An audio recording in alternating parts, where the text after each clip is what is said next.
Salut les joueurs, je suis avec un petit micro ici pour parler avec Cyril et Gabriel. Bonjour. Et Cyril et Gabriel sont deux auteurs d'un jeu qui s'appelle Les Gardiens de l'Éther. Et puis c'est peut-être le bon moment pour vous en parler avant le financement. Bonjour à tous, Cyril, donc un des auteurs sur Les Gardiens de l'Éther.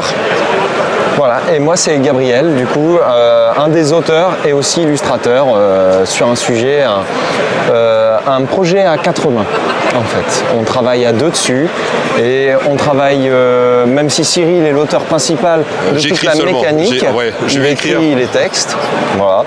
Et moi j'en suis l'illustrateur et on conçoit l'univers à deux et on monte les mécaniques, on partage toutes les idées ensemble pour les monter véritablement à 4 mains en fait.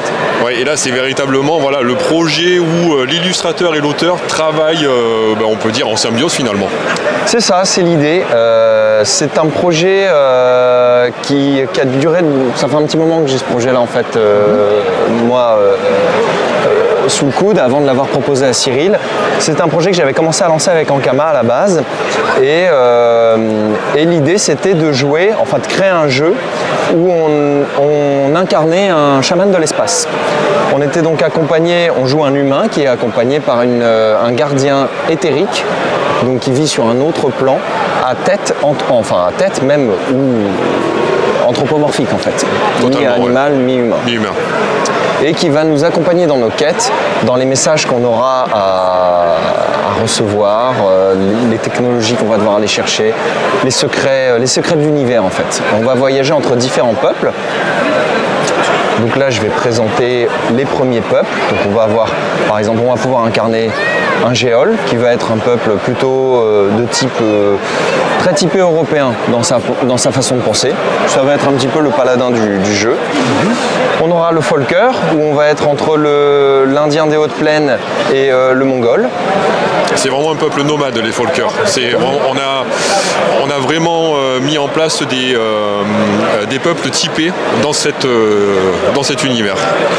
Il y en a combien de peuples en tout? Il y aura un total de 5 peuples. Il y aura un total de 5 peuples pour l'instant en tout cas, qui sera proposé. Où là, on va rester encore dans l'humain, le Seni qui est un mélange de maître soufi et de moine tibétain. Et les deux derniers qui seront donc notre sans-âme et notre yog. Donc un peuple qui va paraître un peu robotique et un autre peuple qui aura en quelque sorte des mutations, une étrangeté on va dire, une bizarrerie. Très bien. Voilà. Donc là, c'est le prototype, ce que vous montrez. Tout à fait, ouais. Exactement. Là, on a l'honneur de voir le prototype, c'est chouette ça. C'est le prototype du livret découverte qui va sortir donc en juin. En juin, normalement. En juin de 2024, oui, cette année.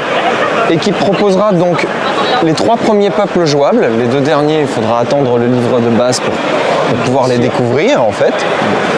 Et qui va donc proposer toutes les bases de jouabilité au sein de notre jeu, qui se veut être une sorte de mélange un peu entre du jeu de rôle, certes, mais aussi du jeu de plateau, avec des mécaniques qui vont incorporer une forme de stratégie. Comme un vrai combat, quoi, entre guillemets, c'est-à-dire quel est notre plan de jeu, notre plan de combat, notre façon de nous battre en fait. Oui, justement, je vois, c'est ça. Là par exemple, c'est en fait une fiche de personnage finalement. Le joueur va avoir ça durant sa partie. Donc c'est une fiche qui regroupe non seulement ses principales caractéristiques qu'il va avoir en jeu, donc aussi bien pendant on va dire ses phases d'exploration, ses phases de roleplay, etc. mais aussi ses phases de combat. Et il va pouvoir interagir avec et établir des stratégies avec les autres joueurs présents. Très bien, donc là on a un chemin entre le jeu de rôle et le jeu de plateau du coup. Totalement, on a vraiment voulu mettre en place ces deux éléments pour que les nouveaux joueurs puissent manipuler des objets, puissent avoir un produit accessible et facile d'utilisation. Et bien si ce jeu de rôle aussi peut plaire aux jeux de plateau, en tout cas aux joueurs de jeux de plateau et vice versa, on aura à gagner à ce niveau, quoi. Le but premier aussi, c'était de faire un jeu où les joueurs n'étaient pas le nez dans leur fiche de personnage en train de réfléchir à ce qu'eux pouvaient faire, mais de pouvoir regarder ce que le voisin avait en magasin pour qu'ils puissent jouer ensemble. Parce que c'est un jeu de combo, c'est un jeu d'action. Si on ne joue pas avec l'autre, on est beaucoup moins fort. C'est vraiment un jeu d'équipe. L'équipe va décupler en fait la puissance de nos personnages. Et c'est là où on va, entre guillemets, jubiler au sein de notre jouabilité parce que on va pouvoir créer des actions couplées.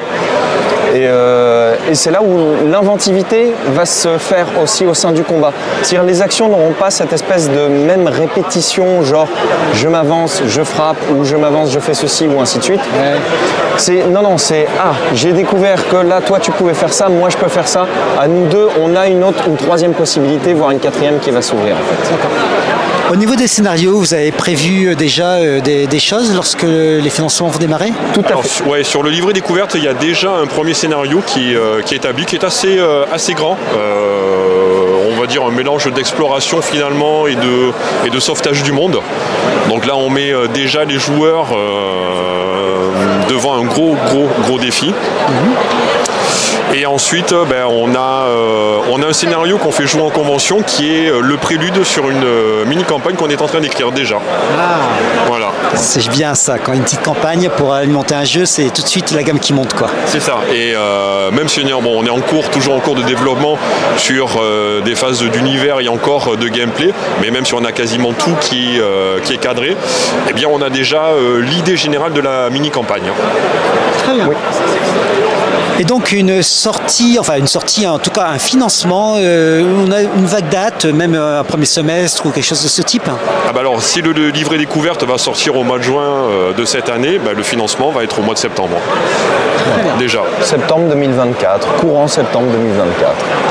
Voilà, très bien. Donc les gardiens de l'Éther, donc septembre pour le financement et livret découverte pour le mois de juin, c'est ça? C'est ça. Eh bien c'est parfait, on sait tout alors. Eh bien merci à vous. Merci à vous. Salut les joueurs. Salut. Merci, au revoir.